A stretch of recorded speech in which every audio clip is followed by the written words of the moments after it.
유튜브 시청자 여러분 안녕하세요. 혼자 다 아는 남자 혼다입니다. 이번 시간에 다룰 내용은 쿠빌라이와 40년에 이르는 시간 동안 끊임없이 투쟁해온 카이두가 쿠빌라이의 뒤를 이은 성종과는 어떻게 투쟁해가는지에 대해서 다루도록 하겠습니다. 이 과정 중에 굉장히 신중한 행보를 보이던 카이두가 유례없는 대결전에 나서게 되는데, 카이두가 이렇게 조급해지는 배경에 초점을 두고 이야기를 진행해보도록 하겠습니다. 먼저 이번 이야기의 시작점을 설정하기에 앞서서 지난 이야기를 간단하게 요약해드리도록 하겠습니다. 지난 시간에는 쿠빌라이 그리고 쿠빌라이 휘하에서 가장 큰 궁궐을 세웠던 명장 바얀의 죽음을 다뤘습니다. 두 인물은 생전에 굉장히 밀착된 관계를 맺고 있었는데, 그 관계의 마지막으로 방점을 찍듯 같은 해인 서기 1294년에 동시에 숨을 거두게 됩니다. 1294년을 여는 1월에 쿠빌라이가 숨을 거두고 연말인 12월에 바얀이 각각 숨을 거두게 됩니다. 바얀은 말년에 카이두와 친교를 맺고 있다는 쿠빌라이의 의심을 받고 대동 지역에서 근신하게 되지만, 다행히 마지막 순간에 마음을 돌린 쿠빌라이의 구제를 받게 됩니다. 그럼에도 불구하고 쿠빌라이 칸의 앙금이 남았기 때문인지 칸의 임종은 지켜볼 수 없었던 것으로 역사학자들에게 묘사가 되고 있습니다. 어쨌든 쿠빌라이의 유지를 잇게 된 바얀은 임종 이전에 성종 테무리의 시대를 열어젖히는 중요한 역할까지는 마치고 새로운 칸의 시대에 기초를 다지는 역할을 하고 숨을 거두게 됩니다. 이번 시간에는 성종 테무리의 시대가 열리는 가운데 다시 원제국과의 투쟁을 멈추지 않는 카이두의 마지막 불꽃에 대해서 다루도록 하겠습니다. 먼저 양자 간의 다툼을 살펴보기에 앞서서 카이두에 대항하는 원제국의 북방정선, 그 방위태세에 대해서 살펴볼 필요가 있습니다. 이 방위태세에도 나름대로의 패턴이 있는데요. 쿠빌라이 말년에는 적극적인 요격을 펼치게 되고, 그 이후에 성종왕제의 시대 초기에는 여러가지 혼란으로 인해서 잠시 수세에 몰리다가 조금씩 안정을 찾게 된 이후로는 원제국에서 카이두의 측근을 회유하는 유화책을 통해서 카이두를 고립시키는 그런 과정으로 진행되게 됩니다. 원제국의 북방 방위체계는 이원화되어 있다고 볼 수가 있는데, 먼저 중앙에서 파견하는 사령관, 이거는 중앙 주도의 대대적인 방위태세를 펼칠 때 주로 파견되었던 사령관인데요. 예를 들면은 가장 대표적으로 바얀, 그리고 파면된 바얀의 뒤를 이었던 어사대부 우즈테무르 같은 인물을 들 수가 있습니다. 그 다음에 경우에 따라서는 이 지역 근방에 파견된 제후가 주도적인 역할을 하기도 했습니다. 원황실은 왕궁을 칭할 때 이미 중국 왕조의 명칭을 많이 사용하고 있었기 때문에 카이두에 대비하기 위해서 고비사막의 북쪽인 몽골 지역을 소유한 왕궁들을 진왕, 그러니까 진땅의 왕으로 칭했습니다. 이 왕궁들은 주로 카라코롬을 근거로 그 주변 지역을 방위하는 그런 역할을 수행을 했습니다. 이렇게 중앙에서 파견한 사령관과 카라코롬을 통치하고 방위하는 왕궁들이 서로 보완하면서 카이두를 방위하는 게 북방방위의 주된 밑그림이라고 할 수 있었습니다. 이런 밑그림 속에서 인물의 활약을 중심으로 어떻게 방위가 이루어졌는지에 대해서 구체적으로 살펴보도록 하겠습니다. 먼저 쿠빌라이 말년에는 쿠빌라이가 자신에게 남은 시간이 얼마 안 된다는 걸 알았기 때문인지 적극적인 요격에 나서게 되는데요. 이 과정에서 가장 활약했던 인물 중에 하나가 러시아 남부의 초원인 킵차크 지역 사람인 투투카라는 사람입니다. 중앙으로부터 파견된 이 투투카라는 인물은 쿠빌라이 말년에 주로 군사적인 방법으로 카이두와 대결하다가 성종이 즉위한 이후에 안정을 찾은 다음에는 카이두의 측근을 회유하는 방식으로 전략을 바꾸게 되는데요. 일단은 카이두와 군사적으로 대결하던 시절의 이야기를 잠깐 해보도록 하겠습니다. 1289년, 그러니까 쿠빌라이가 사망하기 5년 전에 투투카는 아까 말씀드린 진왕의 즉위에 있었던 황손 카말라라는 인물과 함께 카이두 정벌군에 참여하게 됩니다. 이 카말라는 쿠빌라이의 요절한 태자였던 칭킴과 코코진 사이의 장남이었습니다. 당시 그들이 요격하려고 했던 카이두의 군대는 한가이 산맥, 그러니까 카라코롬 서쪽 부근까지 접근해 있었습니다.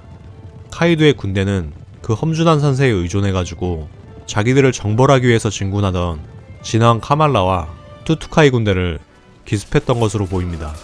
그리고 이어서 진왕이 이끄는 군대가 포위대기에 이릅니다.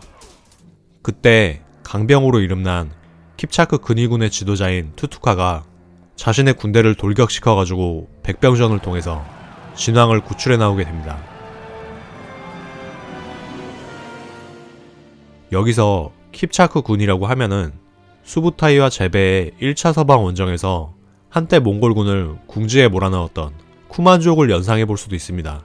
그때의 상황은 칭기스칸의 후에 7편에서 8편 사이에 묘사가 되어 있는데 러시아 초원을 배경으로 몽골군의 빈틈을 파고들 만큼 강력한 기마군 전력을 보유하고 있는 민족이었습니다. 킵차크군의 맹장인 투투카가 원제국에서 활약했다는 점은 아군의 패배 원인을 승리의 조건으로 탈바꿈시키는 제국의 요건이 엿보이는 장면이라고 할 수가 있습니다. 타자를 융화시키거나 체질을 개선함으로써 자신의 약점을 보완해 나갈 수가 있는데 이거는 타자를 융화시킨 편에 가깝다고 할 수가 있겠죠. 어찌되었든 투투카가 간신히 진왕을 구출해 나오고 태세를 다시 정비하는 동안 쿠빌라이가 직접 증원군을 이끌고 오게 됩니다. 그리고 그 증원군까지 감당할 수 없었던 카이두가 후방으로 철퇴하게 됩니다. 투투카는 카이두 정벌군의 일익을 담당해가지고 가다가 진왕을 구출한 거에서 만족하지 않고 이 일이 있었던 3년 후인 1292년에는 현재의 몽골 서부 끝에 있는 알타이 지역을 공략하게 됩니다. 알타이 산맥이 있는 그 근방이라고 할 수가 있는데 이 지역을 공략해가지고 카이두의 백성 3,000명을 납치하게 됩니다. 이거는 카이두의 정치적 입지를 축소시키기 위한 그런 전략이었다고 할 수가 있습니다. 쿠빌라이 칸의 대척점에 있는 또 다른 칸으로서 중앙아시아에 포진한 카이두의 정치적인 입지를 축소시키기 위한 거라고 볼 수가 있었는데요. 카이두가 백성을 지킬 수 없는 칸이라는 점을 대회에 선전하기 위한 정치적인 목적의 침공이었다고 생각을 합니다. 이전에 싸웠던 한가이 산맥보다 훨씬 더 멀리 서쪽으로 진군해가지고 카이두의 본거지에 역공을 가하기 시작한 건데요. 그 다음해인 1293년에는 더더욱 서방으로 진출해가지고 키르키즈 부족 정벌에 나서게 됩니다. 이때 키르키스 부족은 현재 예니세이강, 그러니까 러시아 중남부와 현재 키르키스스탄 일대에 거주하고 있는 부족이었는데요. 당대의 이 지역 전체를 평정했다고 볼 수는 없겠지만 알타이 산맥보다도 더욱더 서쪽으로 나아가가지고 더 공격적으로 카이두를 압박하기 시작했다고 볼 수가 있습니다. 투투카는 그곳에 5개 부족의 무리를 포섭해가지고 둔병, 그러니까 적지에 머무르면서 적지의 교두보를 마련하기 시작했습니다. 쿠빌라이는 투투카한테 추미랭원의 인장까지 지급을 하게 되는데 가능하다면은 그 지역에 자리 잡게 하기 위해서 해당 지역의 지배권과 군사권을 부여했던 것으로 보입니다. 카이두는 이 투투카를 몰아내기 위해서 이 지역 근방인 캠강 인근으로 군사를 몰고 왔는데 투투카는 이 카이두의 군대마저 물리치고 카이두의 부장인 브라차르까지 생포하게 됩니다. 이렇게 한창 쿠빌라이의 공세가 계속되고 카이두도 크게 밀리기 시작할 시점에 쿠빌라이가 사망하게 됩니다. 그리고 후계자인 성종으로 교체되는 시기가 이어지게 되는데요. 이 시기는 지도자가 교체되는 시점이었기 때문에 원제국 입장에서는 나름대로 수세에 몰리고 또 내부를 정비해야 되는 그런 상황에 놓일 수밖에 없게 됩니다. 이 시기에 원제국 중앙에서 어떻게 방위체계가 전반적으로 정비됐는지에 대해서 살펴보도록 하겠습니다.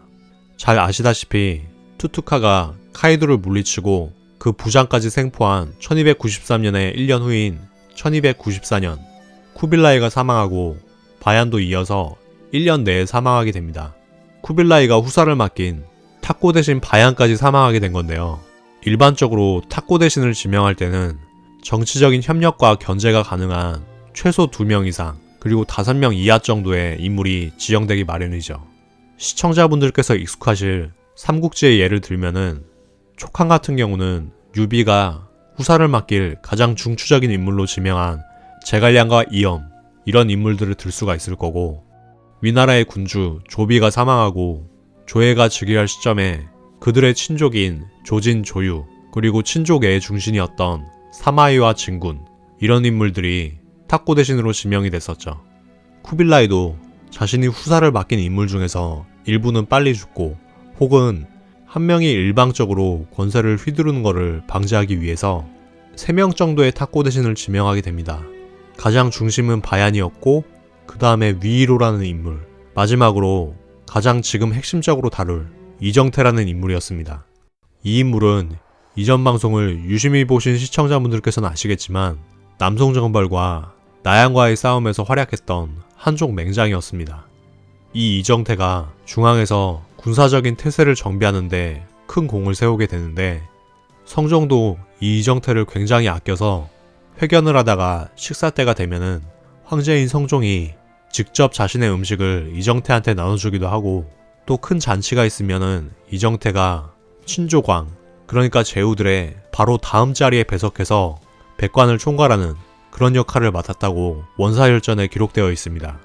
이 이정태는 북방과 남방의 방위태세를 고루 정비하는 착실함을 보이게 되는데 북방의 방위체계 정비에 대해서는 쿠빌라이 말년에 이미 중요한 대책을 하나 세우게 됩니다.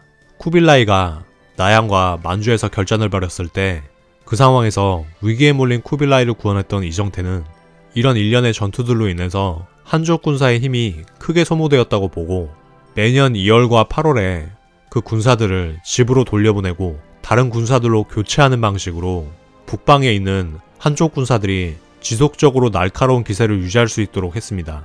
몽골 초원과 생활 환경이 상이한 남방에서 생활했던 한족 군사들이 자신의 고향과 다른 곳에서 너무 장기 거주하게 되면은 사기가 저하될 수 있다고 생각하고 중간중간 일종의 휴가를 보내줬다고 할 수가 있겠죠.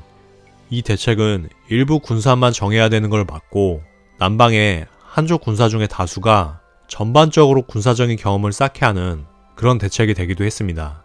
쿠빌라이는 이 대책이 굉장히 좋은 책략이라고 생각을 하고 이정태가 제안한 2월과 8월에 한족 군사 교대를 영구 법령으로 시행을 하게 됩니다. 아마도 이런 성구한 덕분에 이정태가 탁고 대신으로 지명되었을 거라고 생각이 듭니다. 이정태는 성종의 시기에 이르러서 남방의 군사적인 안정도 도모하게 됩니다. 상하이를 근방에 두고 이웃해 있는 강소성과 절강성, 흔히 강절이라고 부르는 이 요지에 군부대 532개소를 지속적으로 시찰하면서 기강을 관리하게 됩니다.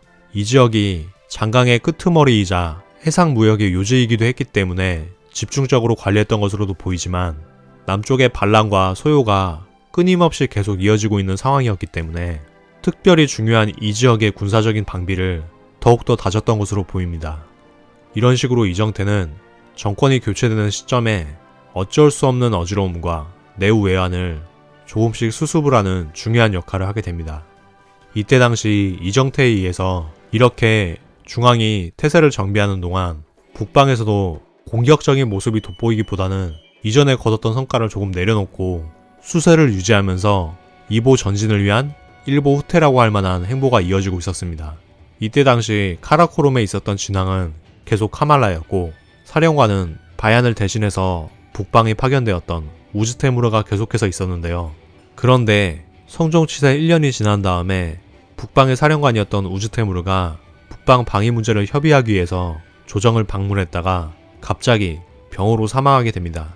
이렇게 굉장히 중요한 북방사령관의 직이 공석이 되었는데 이 자리에 무게감 있는 인물이 가서 카이도의 위협을 완전히 일소시키는 중요한 역할을 해야 됐습니다. 그래서 성종은 과거 쿠빌라이 말년부터 카이도와의 전투에서 큰 성과를 거두었던 투투카를 북방의 방위사령관으로 파견하게 됩니다.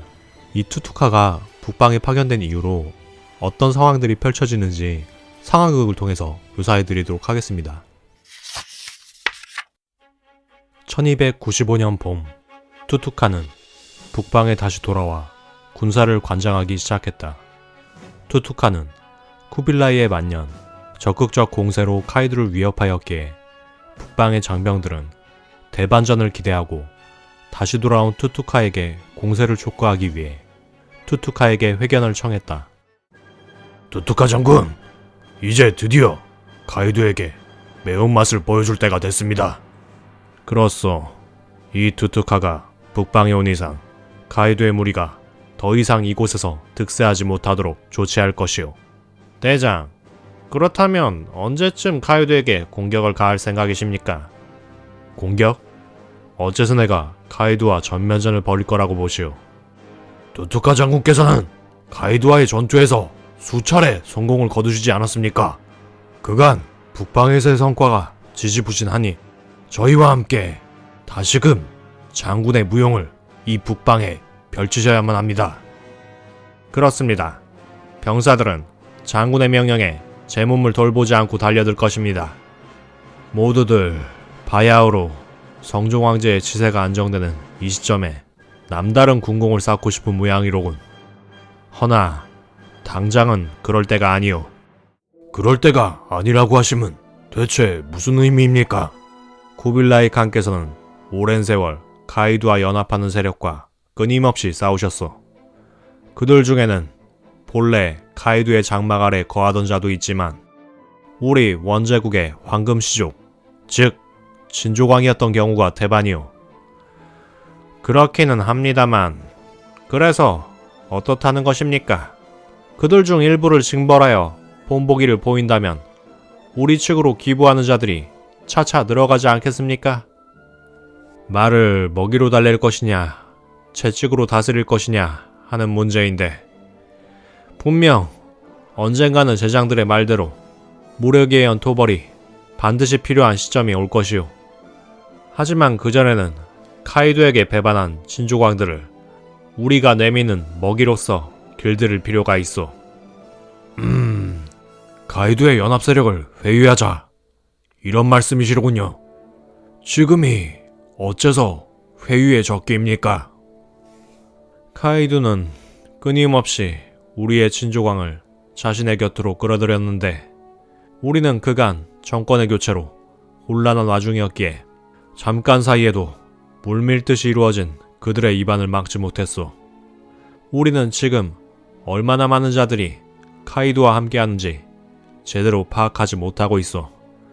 만일 이런 상황에서 거취가 분명치 않은 자의 세력권에서 전투라도 벌이게 되면 우리는 카이두가 남몰래 쳐둔 그물에 걸려 예상치 못한 위기를 맞을 수가 있어. 듣고 보니 일리가 있는 말씀이로군요. 우선은 우군을 최대한 확보하는 것이 좋아 보입니다.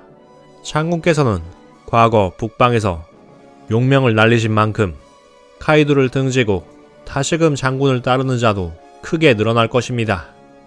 저도 듣고 보니 투투카 장군의 말씀이 여러모로 합당해 보입니다. 장군의 뜻에 따르겠습니다. 투투카가 북방으로 온 지 1년 반가량이 지난 1296년 가을, 그간 회유에 힘을 기울인 투투카의 노력이 빛을 발했다. 카이도에게 붙어있던 친조광들이 무리를 이끌고 차례로 귀순해왔던 것이다.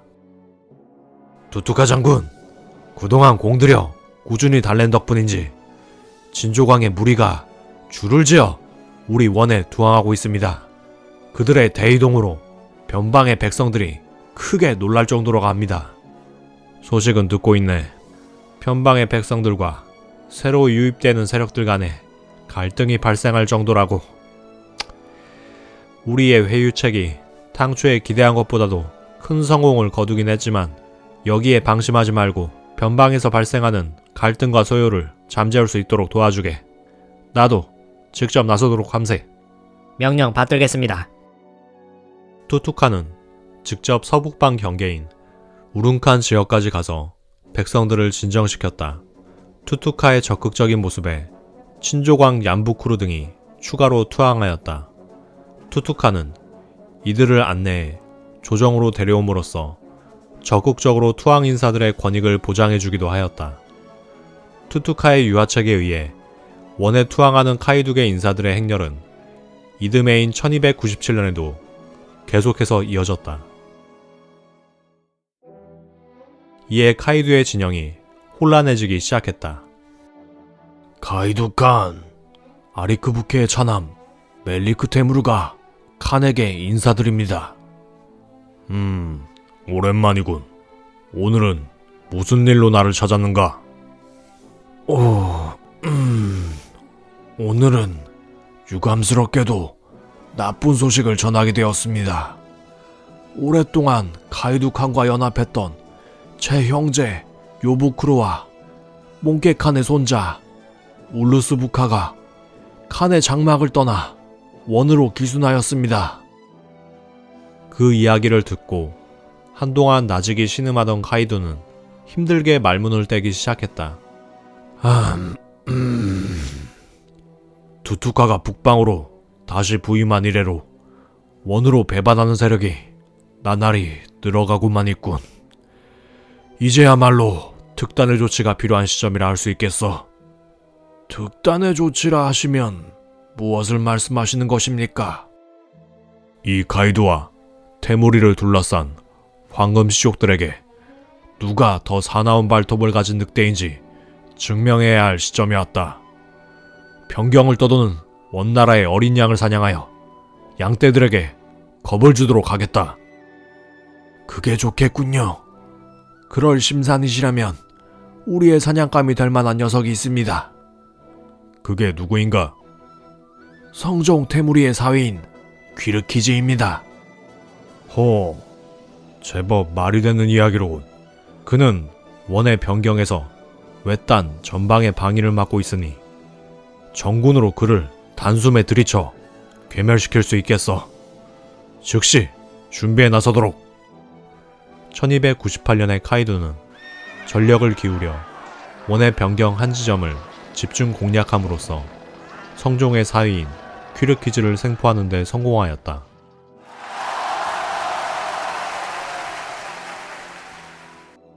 그리고 그의 목을 단숨에 베어 건재함을 알렸다. 하지만 어째서인지 카이도에게 등을 돌리는 세력은 나날이 늘어만 갔다.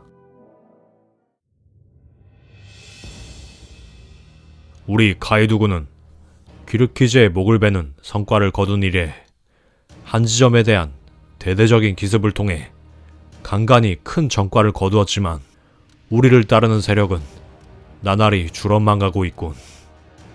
그러게 말입니다. 군사들 사이에서 적을 힘으로 제압할 수 있다는 자신감은 강해지고 있지만 지금과 같이 소모적인 싸움을 계속하다 보면 최후의 승자가 되지 못할까 그게 두렵습니다. 자네의 말이 일리가 있네. 이렇게 된 이상 한 방으로 승부를 보는 수밖에 없겠어. 적에게 결전을 걸겠다. 양자 중에서 누군가는 쓰러져 죽을 수밖에 없는 싸움, 그런 싸움을 걸겠다. 오, 가이두칸 결단하셨군요. 결국 이런 날이 올 것임을 직감하고 있었습니다. 자네의 결심도 같군. 이번에는 자네 아리크부케의 차남 멜리크 테무르, 그리고 자가타이의 후예 두아와 함께 세 갈래로 커다란 군대를 일으켜 가라코롬을 치도록 하겠다. 여기서 구빌라이가 세운 원에 돌이킬 수 없는 치명상을 입힐 것이다. 1301년 위기감을 느끼던 카이도는 아리크부케의 차남 멜리크 테무르, 차가타이 칸국의 칸 두아와 함께 여태까지 중 가장 큰 규모의 원정에 나섰다.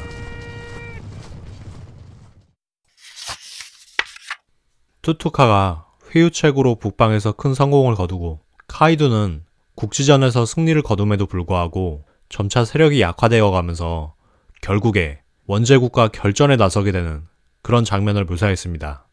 이 상황극에서 묘사된 인물들의 판단에 대한 평가를 내리면서 이 방송을 마무리 지으려고 하는데요. 먼저 투투카의 행보에 대해서 좀 평가를 해보도록 하겠습니다. 투투카는 과거의 카이도에게 대대적인 공세를 보였던 것하고는 대조되게 이번에는 대대적인 회유책을 지속적으로 시도하게 됩니다. 저는 투투카가 공세적인 면모에서 회유책을 적극적으로 시도하는 유화적인 면모로 변모한 게 지도자에 있어서는 굉장히 긍정적인 변화라고 보는 편입니다.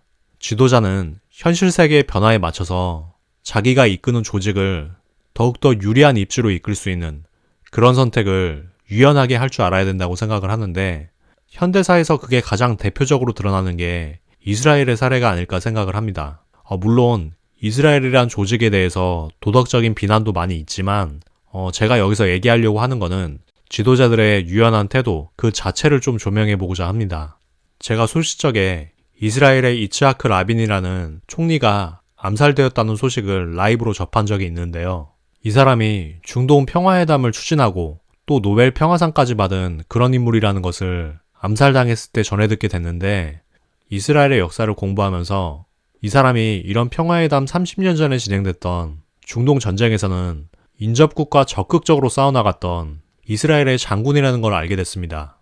되게 강경한 입장을 가지고 있었는데 인접국과의 유화책으로 돌아서고 또 경우에 따라서 평화적인 협상을 추진하기도 하는 이런 양면적인 모습을 많이 보였습니다. 어떤 면이 자기 조직에게 전략적으로 더 이로운지 상황의 변화에 발맞춰가지고 판단한 거라고도 볼 수가 있을 텐데요. 국제관계나 인접국과의 관계는 다른 어떤 사안보다도 현실주의의 토대 아래에서 접근해야 된다고 생각을 합니다.